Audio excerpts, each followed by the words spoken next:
Hello viewers. कल मैं अपने स्कूल के एक पुराने दोस्त से काफी टाइम बाद मिला। काफी देर तक बातें हुई और फिर उसने अपने कॉलेज फ्रेंड्स के साथ हुआ एक हॉरर एक्सपीरियंस शेयर किया। सच कहूं, ये कहानी सुनते वक्त मुझे लिटरली गूस बम्स आने लगे। अगर आपका दिल थोड़ा कमजोर है तो शायद आप इस वीडियो को अवॉइड करें, क्योंकि आगे जो है वो सच में काफी डिस्टर्बिंग है। वेलकम टू एस डार्क बर्स।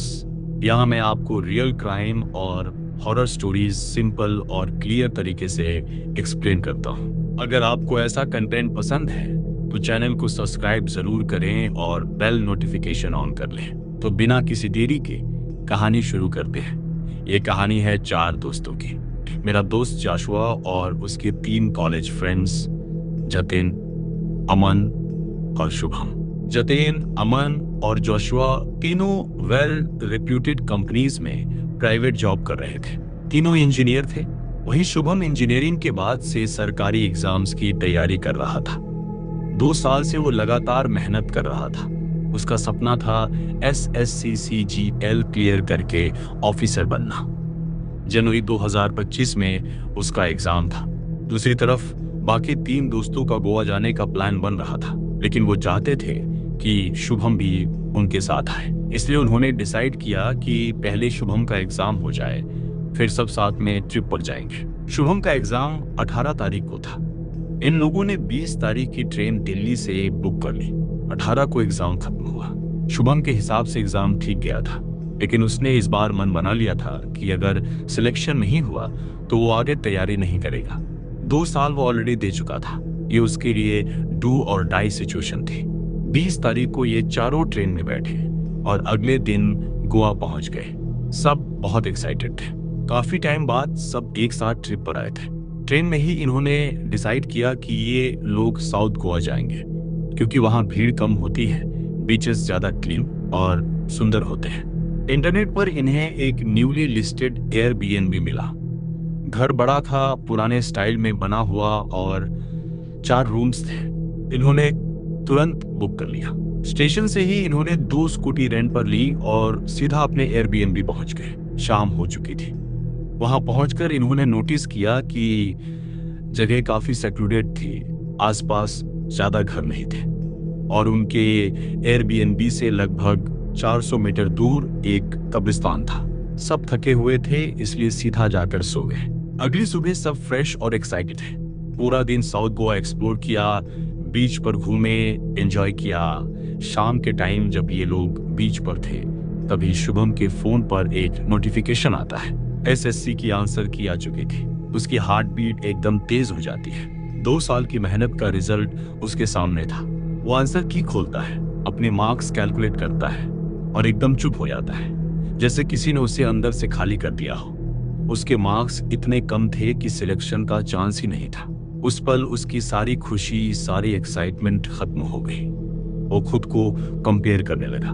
उसके दोस्त अपनी जॉब्स में आगे बढ़ चुके थे और वो अभी तक वहीं खड़ा था। दोस्तों ने समझाने की कोशिश की, सपोर्ट किया, लेकिन शुभम बिल्कुल चुप हो गया, खोया खोया रहने लगा। रात को करीब 3 बजे ये लोग स्कूटी से वापस अपने एयरबीएनबी जा रहे थे। रात का टाइम, ठंडी हवा, सुनसान सड़क, सब थके हुए थे। जैसे ही वो अपने घर के पास पहुंचने वाले थे, उन्हें कब्रिस्तान दिखा। जतीन और अमन एक स्कूटी पर थे और जोशुआ और शुभम दूसरी पर। अचानक जतीन और अमन ने स्कूटी रोक दी। जोशुआ ने पूछा, क्यों रोकी? तो दोनों हंसते हुए बोले, अभी 3 बजे हैं, कब्रिस्तान के अंदर चलते हैं, मजा आएगा। जोशुआ ने तुरंत मना किया। उसने कहा कि रात के टाइम वहां जाना सेफ नहीं है। लेकिन जतीन और अमन उसका मजाक उड़ाने लगे। वो कहने लगे, अगर भूत होते हैं तो आज पता चल जाएगा। आखिरकार मजबूरी में चारों अंदर चले गए। अंदर जाते ही उन्हें एक अजीब सा ठंडापन महसूस हुआ। हवा नॉर्मल थी, लेकिन माहौल कुछ अलग था। जतीन और अमन शोर मचा रहे थे, हंस रहे थे। अमन जोर से बोल रहा था कि भूत जैसी कोई चीज नहीं होती, सबने पी वैसे ही रखी थी। फिर जतीन चिल्लाया, अगर कोई है तो सामने आ। जोशुआ के इतने बार मना करने के बावजूद अमन और जतिन जोर जोर से शोर मचाने लगे। कुछ देर बाद सब वापस आ गए और घर पहुंचकर सो गए। घर में एक ड्राइंग रूम और 3 बेडरूम थे। जतिन और अमन एक रूम में सो गए, शुभम और जोशुआ दूसरे रूम में। तो शुभम और जोशुआ के कमरे में बंकर बेड लगे थे। शुभम ऊपर सोया और जोशुआ नीचे। रात के करीब 4 बजे जोशुआ की आंख खुलती है। जैसे ही वो आंख खोलता है, वो देखता है कि शुभम ऊपर से झुककर उसे देख रहा है, बिल्कुल बिना हिले। उसकी आंखें स्ट्रीट लाइट की रोशनी में अजीब तरीके से चमक रही थी। 1 मिनट तक शुभम जोशुआ को ऐसे ही देखते रहा। जोशुआ का दिल जोर जोर से धड़कने लगता है। वो धीरे से पूछता है, तो ठीक है? कोई जवाब नहीं। कुछ सेकंड्स बाद शुभम हल्की सी स्माइल करता है और वापस सीधा लेट जाता है। जोशुआ डर के मारे कुछ समझ नहीं पाता। फिर वह सोचता है कि शायद वो अपने रिजल्ट की वजह से स्ट्रेस में है, इसलिए सो नहीं पा रहा। अगली सुबह सब उठते हैं, लेकिन शुभम अब भी चुप रहता है, किसी से ठीक से बात नहीं कर रहा होता। वो लोग नाश्ता करने एक रेस्टोरेंट जाते हैं। वहाँ ओनर से उनकी बातचीत शुरू होती है। ओनर काफी फ्रेंडली था, आराम से उनसे बात कर रहा था, जगह के बारे में गाइड कर रहा था, कहाँ घूमना चाहिए, क्या ट्राई करना चाहिए, सब डिटेल में समझा रहा था। बात करते करते उन्होंने बताया कि वो पास वाले एयरबीएनबी में रुके हुए हैं। उन्होंने पूछा कि स्टे कैसा है, सब ठीक चल रहा है या नहीं। इसी दौरान अमन हंसते हुए बता देता है कि वो लोग पिछली रात पास के कब्रिस्तान के अंदर तक चले गए थे। ये सुनते ही ओनर का चेहरा बदल जाता है, उसकी टोन सीरियस हो जाती है।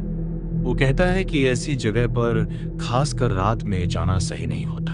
फिर वो साफ बोलता है कि ऐसी जगहों में हमें सोल्स को डिस्टर्ब नहीं करना चाहिए, वरना इंसान बिना वजह मुसीबत में पड़ सकता है। फिर वो अपनी एक स्टोरी बताता है।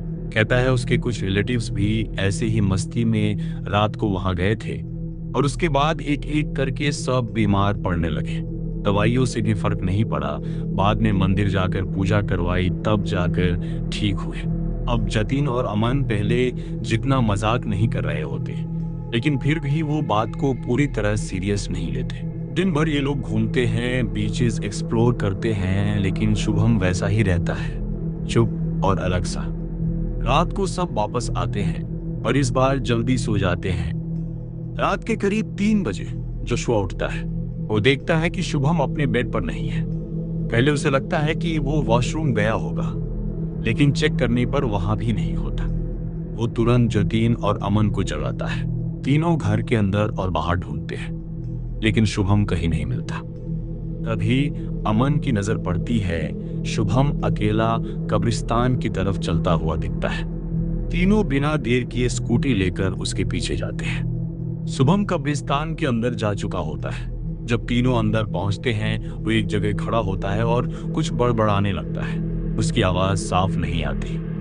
उसका चेहरा एकदम सफेद पड़ चुका था और आंखें अलग लग रही थी। तीनों के होश उड़ जाते हैं। तभी जतीन को महसूस होता है जैसे किसी ने पीछे से उसकी गर्दन पकड़ ली हो। अब डर अपने पीक पर था। तीनों तुरंत शुभम को पकड़ते हैं और जोर जबरदस्ती उसे वहां से बाहर ले आते हैं। उस रात कोई नहीं सो पाता। सबको अपनी गलती का एहसास हो चुका था। अगले दिन वो वापस लौट आते हैं। सीधा एक हनुमान मंदिर जाते हैं और पूजा करवाते हैं। पंडित उन्हें बताते हैं कि ऐसी जगहों पर जाने से नेगेटिव एनर्जी असर कर सकती है और जो इंसान इमोशनल तौर पर वीक होता है, वो सबसे जल्दी उसका शिकार बनता है। शुभम पहले से ही अपने रिजल्ट की वजह से अंदर से टूटा हुआ था और शायद इसी वजह से उस पर किसी आत्मा का असर हो गया। पूजा के बाद धीरे धीरे शुभम की हालत बेहतर होने लगती है। कुछ समय बाद सब अपनी अपनी लाइफ में वापस बिजी हो जाते हैं। शुभम डिसाइड करता है कि वो 1 साल और ट्राई करेगा और इस बार वो हार नहीं मानेगा। लेकिन जो कुछ उन्होंने उस रात देखा, वो कभी नहीं भूल पाएंगे। सच कहूं, जब मेरा दोस्त ये कहानी सुना रहा था, तब मैं खुद ये सब इमेजिन करके डर गया था। अगर आपको ऐसी हॉरर और क्राइम स्टोरीज पसंद है, तो चैनल को सपोर्ट जरूर करें, सब्सक्राइब करें और बेल नोटिफिकेशन ऑन करना न भूलें। Thank you for watching. मिलते हैं नेक्स्ट वीडियो में।